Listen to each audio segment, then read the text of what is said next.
Welcome to Tenor Tech, where I solve the problems you didn't even know you had. You're starting inside Android settings. Open settings and go straight to language and input so you don't lose time. Once there, tap on-screen keyboard to list installed keyboards, then choose the one you actually use, for example Gboard or Samsung keyboard. You need to be in the specific keyboard settings because autocorrect lives per keyboard. Make sure the keyboard shown is active.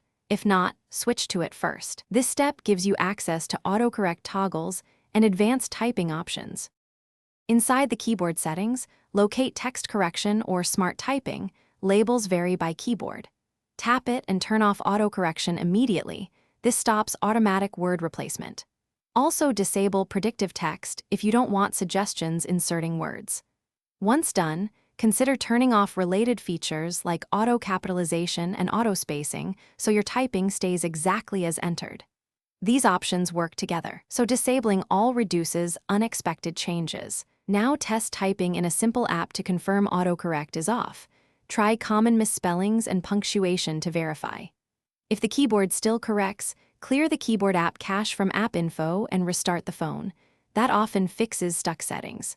If problems persist, reinstall the keyboard app or switch to an alternative keyboard without autocorrect. One key troubleshooting tip. Ensure you don't have a secondary keyboard enabled system-wide that overrides your chosen keyboard settings. Disable extras in on-screen keyboard.